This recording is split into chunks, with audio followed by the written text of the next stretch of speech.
Cila është gjendja? Jep dorëheqjen. Duhet të largohet njërin parë, ti drejtori i përgjithshëm i policisë, duhet të largohet sa më parë. Situata çfarë duhet bëhet? Kuvendi i Shqipërisë, kjo mazhorancë që është aktualisht, duhet detyrimisht të mbledh ekspertët më të mirë për të parë ku është gabuar në reformën drejtësi, si mund të dalim sa më shpejt. Nëse do të jetë vonë, nëse neve do fillojmë të mendojmë që sot kush e ka radhën. Kush e ka radhën? Sepse çdo ditë shqiptarët nuk shikojnë tavolinën e tyre, po shikojnë kronikën e zezë. Të shikosh kronikën e zezë, ta nis kryeministri me tritol, me emra gjyqtarësh, nuk ka kryeministër dhe president në botë që të zë emrin e gjyqtarit. Gjyqtari nuk përfaqësohet nga emri i tij si individ, po përfaqësohet nga pushteti që ai ka, nga vendimarrja që ai shpreh në emër të pushtetit gjyqësor. Dhe kjo skem e bërë nga kryeministri duke sharë në njëra anë emra gjyqtarësh, emra prokurorësh, i zbeshi, i uli figurën gjyqtarit, e mënjanoi pushtetin gjyqësor.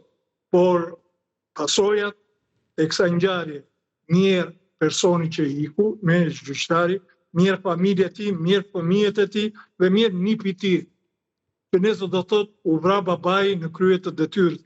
Dhe ky shtet sot akoma nuk po thotë ky Asit Kalaja, ky gjyqtari guxishëm, që guxoi të jepte një vendim.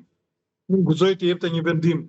Në emër të kujt e dha? E dha në emër të Republikës. A u vra për emër të pushtetit gjyqësor, që u godit sot, sepse pushteti gjyqësor dhe të gjithë ne jemi goditur, por nuk mbrojtëm dot fizikisht një gjyqtar që jep drejtësi në vendin ku të gjithë shpresojnë për të marrë të drejtë që i takon, ama imagjino ç'do ndodh me atë qytetarin që jeton në Konispol, apo qytetarin që jeton në Vërmosh.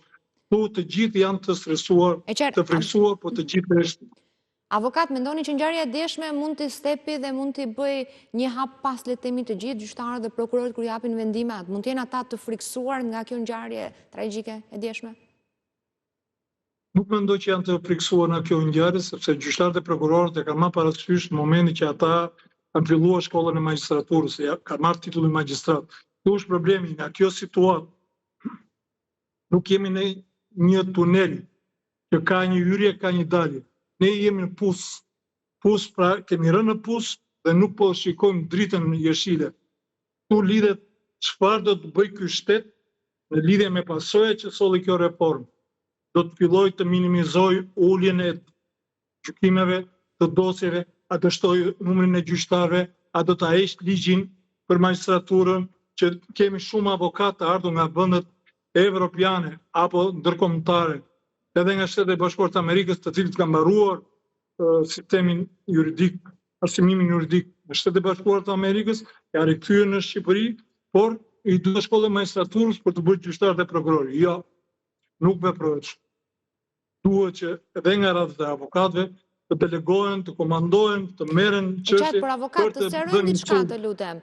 Në rastin që ju thoni që duhet bërë ndërhyrje për reformën drejtësi, të shtojnë avokatët patjetër sepse atje funksionon me më pak se gjysmën e gjyqtarëve, me sa jam në dieni, apeli në Tiranë, duhen shtuar edhe godina, duhet shtuar siguria, por këto reforma a lidhen faktikisht me vendimin se edhe nëse ky vendim do të ishte dhënë 2 vite më parë, 5 vite më parë, në vitin e parë kur është bërë kjo padi, rezultati nëse do të ishte i njëjtë, a do të ndikonte? Se nuk besoj se kjo mbetet çështje kohe dhe zvarritjes së gjykatës. Jo, çështje kohe kjo.